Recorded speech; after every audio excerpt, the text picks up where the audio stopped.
top 5 videos. You know, people kind of like top 3 tips or top this or 5 things here or here's things. And I thought here's top 5. Now, if you've been a long-term member of the Parents Club, you heard me say these things many times. I just want to do like a coaching, a teaching on, hey, of all the things that us as parents, we want to focus our mind on, mindset tools, tools out of the mouth, tools that we speak, tools that teach values, harmony, morals, teamwork, raising amazing young adults full of independence, responsibility, empathy, caring. What are our top 5 tools that we want to break out of our parenting toolbox, which is invisible, and we want to use in our home to make them normal, a normal part of our home culture, our home identity, our parenting vibe. And as you hear these tools, I'm going to teach you and I'm going to share about why they're so important, but why they're so hard to use.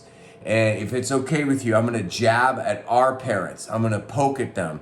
I'm going to jab at the older generations and maybe even bring up how so many of us grew up in homes where our parents did not use these tools. All right. So I've got 5 tools for you, but there's really one which is the most important, and I'm going to share that last. Of all these 5 tools, you got to think of it like a pie chart. These are all really healthy, but all really challenging. And some of us struggle with some of these tools more than others, and some of us have some of these tools come more naturally for us. And so if you think about 5 tools, tool number 1, you got to start with regulating our own emotions. Regulators, a great rap song from the late 90s, Warren G. You know, we do not control our emotions. We manage our emotions. We manage our emotions so they do not manage us. And freaking parenting, what is up with these kids? They drive us bonkers. They drive us nuts. It's so emotional. It's the most emotional thing we'll ever do. It's like, gosh, this is why it's so great to kind of get away on a retreat, on a couples retreat, just be away from them. Yet it's so hard because so many of us, we go on these retreats and we're still thinking about them because we love them so much. They came out of our bodies, we're connected, we're afraid of, we have fears that come up with them, we want to share with them. And one of my favorite teachings, you hear me teach this a lot, as parents, think of ourselves like we are EMTs, we are paramedics, we are first responders. It's so emotional.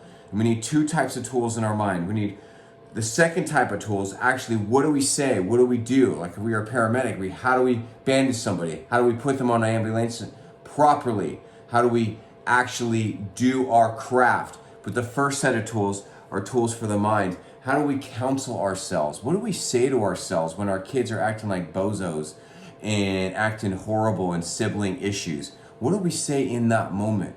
Because the most powerful voice in our own life is our own voice. The most powerful voice in our life is always going to be our own voice. And what do we say in those tough moments? Tool number 2 is an amazing tool I love to teach. You want to train our mind. So that little yellow folder in our head that has like a little default folder uses this tool every day. Every day we have empathetic limits. Empathetic limits. We want to be people of empathy, right? Not just people who just avoid or run away from hard conversations with our kids. Not people who go to the bottle or turn on a TV or pick up the screen when anything gets hard, or we shrug our hands and we say, kids will be kids. We also don't want to be people who want to control them, who want to pep talk them, who want to lecture them, who want to tell them, hey, this is what you got to do. You got to do this. What are you doing? You need to do this. You got to go this. You got to, right? Empathy is one of the most loving, if not the number one most loving thing you can ever do for another human being. And as you heard me say before, all of us parents have so much capacity for empathy. Empathy is normal. Empathy is human. If we struggle with empathy, it says a lot about our own childhood, about how we lacked empathy growing up. How our parents didn't practice empathy with us. Empathy is the ability to feel with someone.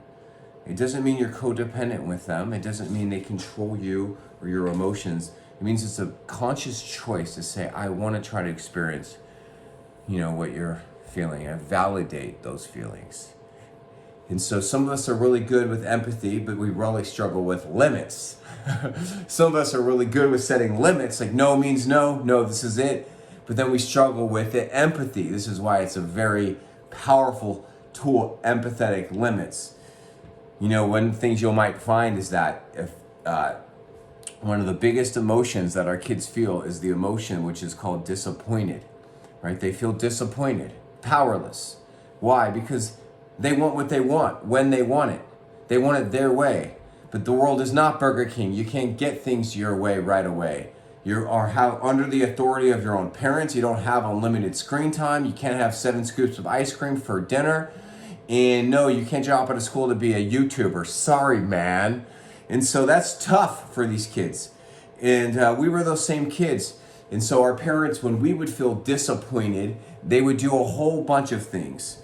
Most of us didn't grow up with parents who practice emotional regulation, right? They were either very aggressive, they're very controlling, or they were just very passive, they're very absent because they didn't want to deal with our emotions. It was like they wanted to just stop bothering me with all those emotions. But we as kids, we felt really disappointed at times. And our kids feel regularly disappointed on a regular, probably everyday basis, right? This is why one of the reasons one of the things I love becoming an adult and moving out is that I got to go to the supermarket and buy my own food. That's like the best. I don't know what it was. I don't know what it is. I just love going to the supermarket. I just love buying my own food.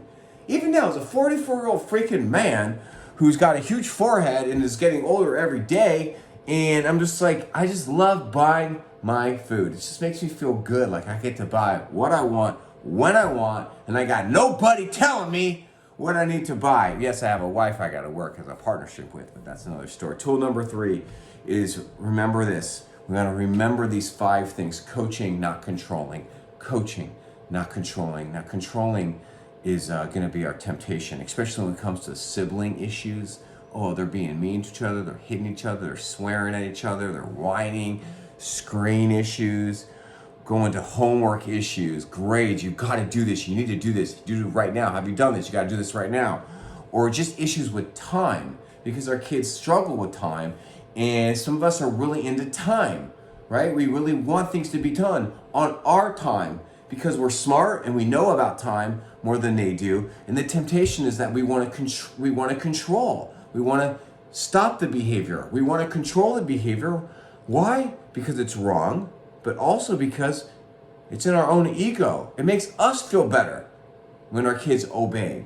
But remember, we want to take off that black and white zebra jersey because we don't want to be referees in our kids' lives. We want to put down the remote controls and realize our job is not to control our children. Lots of bad things happen when we try to control them. We make decisions for them. We control their behavior. We want to put on that coach's jersey and we want to coach them in the arts of the world, in the arts of being a human being, because parents are teachers and every home is a school. And as you can see now, you remember, if I were to survey you or even ask you right now, how many of us grew up with parents who actually coached us, emotion coached us, mentored us, walked through life with us? The answer would probably be out of the survey would be very few. Now, that doesn't mean you didn't have good parents. It doesn't mean, I'm not saying you didn't have really loving, amazing parents.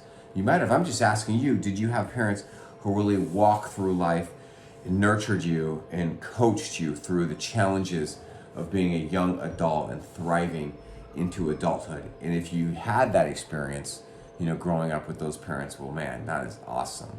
So let's continue in the standard, in the example your parents set for you, and let's even take it to the next level, right? Let's be the best parents we can be.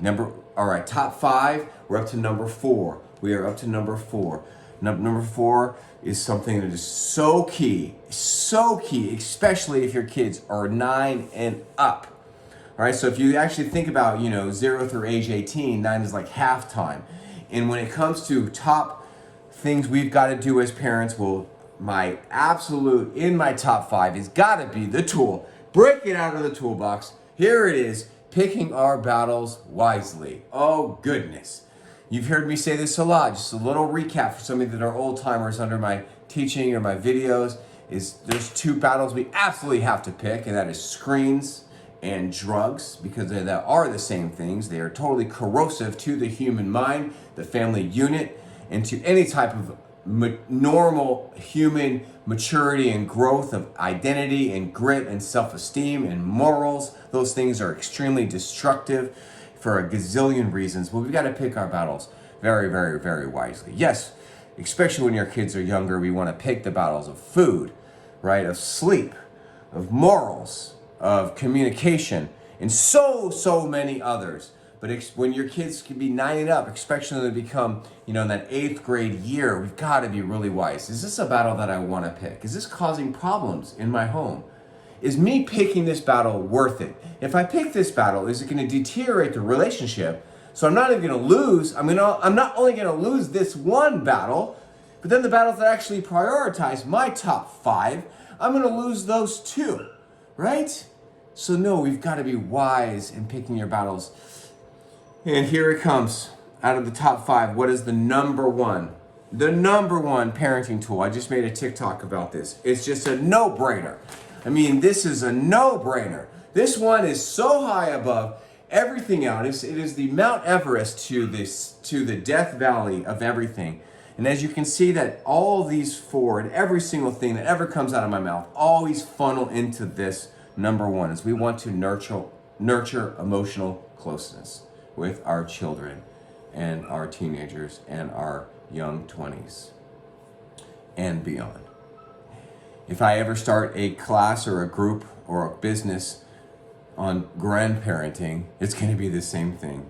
Right? We had children to be close to them. We got married to be close. And life is about relationships and love. It's about being loved and loving others. It's about making deep memories with deep people and not being 1,000 miles wide and an inch deep. But it's rather about circling your tiny group of sincere friends and family. And it's about building a village together with those people. Yes, you can celebrate if you want to have 5,000 people at your funeral. Go ahead, be happy about that. If that's the way you want to live, that's a great thing. It means you've probably influenced or connected with lots of people if you have 5,000 people at your funeral. For me, I don't really care about that. I know who I want at my funeral, and I'm building my life today in 2022 to nurture those relationships with those people. And I have love for you and your family and your children. I love you deeply, care about you. And I tell you, because I love you, to, gather the horses and surround the carts with your children in that tight community of family and friends that you really want, and to nurture closeness. Now, this is really, really hard for a gazillion reasons. And one of the reasons why it's so hard to nurture closeness with our own children is because in their psychology, they are going to dehumanize us, right? In their own natural psychology, they're going to look at us as people who are just kind of like bothering them. We're just like in their way. We, our dreams, our hopes, our morals, our words are like kind of annoying them, and they want it to just stop.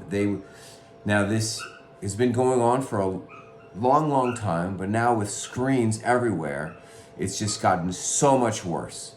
Where screens are now helping our children to dehumanize other human beings, and they're also nurturing that temptation for them to dehumanize us. It's fair to say that many teenagers prefer their parents just kind of be these robots. Just be my Uber driver, okay, be my Amazon, be my DoorDash, be my Instacart, and be my ATM, and just stay out of my life. Now, this is already happening in so many homes, and this is not okay, this is not healthy. The dehumanization of the parent will lead to extreme disconnection, disattachment, and even disassociation with their own parental figures. And this is horrible. It can even go on to they become detached from their own siblings, their own aunts and uncles, their godparents, their grandparents. And this is the crap of what's happening in our society here. And I will not stand for it, and I know you will not either. So how do we do that? How do we nurture closeness? Well, we do it by using these other top 4. Let's be humans and parents who are better than our parents, who regulate our own emotions. Because when we regulate our own emotions, remember, we're actually teaching them on how to do it. Let's be human beings and parents who have empathy for what they're going through, but also have the courage to set the limit. Because we love them, we care about them, and we know that they want unlimited things. And they're young and dumb, and they need limits. They need to have boundaries in life. A boundaryless childhood or a boundaryless home is not loving at all. Let's be wise so that we would coach them and not control them. And this is so painful to say because they don't want our coaching and they don't want our control. And that's very challenging. And that's why we need to regulate our own emotions. When we feel that powerless, when we feel unappreciated, unloved, uncared for, unheard. And this is why it's so wise that we pick our battles wisely. Very wise, like wise sages, old wise people who listen more and speak less. And we do all this, well, why do we do all this? Because of our number one goal, our number one passion. We want to be close with these kids. We want to enjoy them. We want to walk through life with them. And we are building a legacy of love and connection for our own children and our own grandchildren. And if you struggle with these 5 things, you're in the right spot, because I'm going to give you the tools you need. I'm going to give you the assessments. I'm going to give you the role playing. I'm going to give you the live Q&A in the Parents Club here, in private sessions, or in Family 180 to help you thrive with these top 5. And to help you build homes of harmony and love and connection and morals and values and responsibility and integrity. Thanks so much for coming and for letting me share this all with you.